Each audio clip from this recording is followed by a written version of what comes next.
DJ Dashrath परस्ती भरा टोला वाले।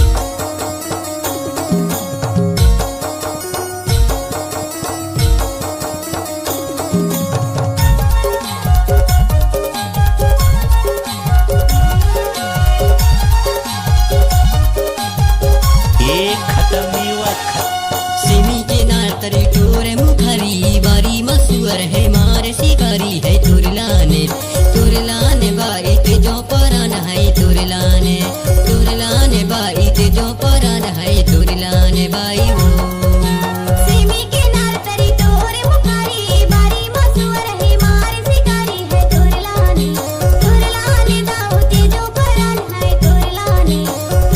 ये कौन सा था जाम जो तूने मिला दिया, इस सिर फिरे का सारा सिस्टम है।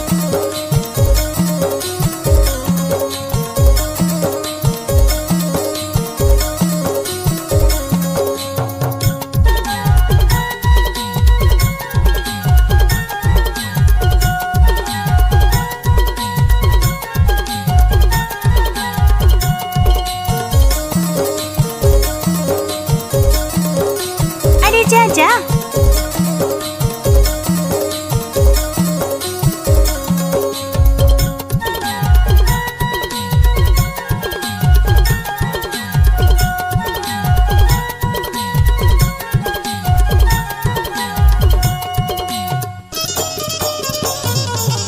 अब आएगा पानी हिलोर मारे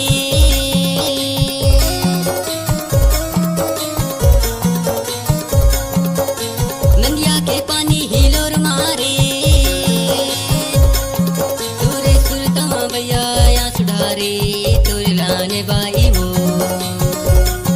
तोरे सुरतमा भैया या सुधारे तोरे लाने बाई वो सिमी के नातरी टोरे मुखरी बारी मसुअर है मारे शिकारी है तुरलाने बाई ते जो परान है तुरलाने बाई ते जो परान है तुरलाने बाई वो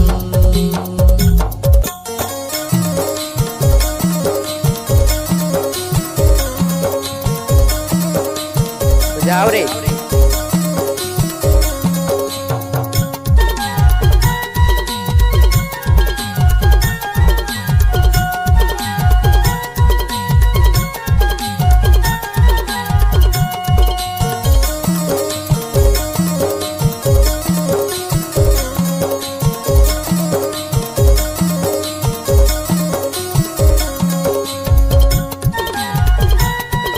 काय लेबे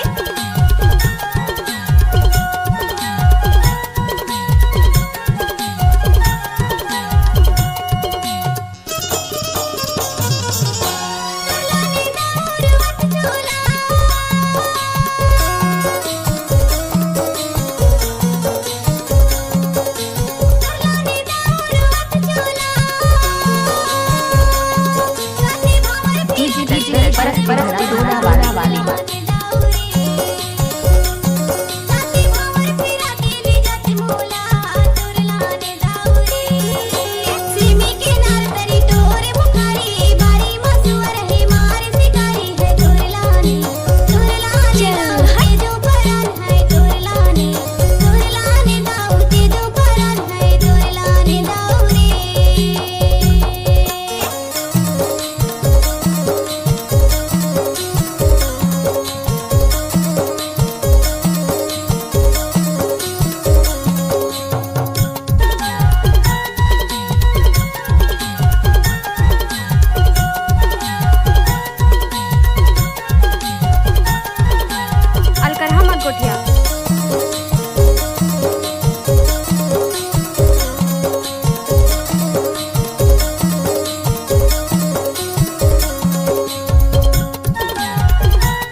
गाना मिक्स करना तो दशरथ भाई की आदत है।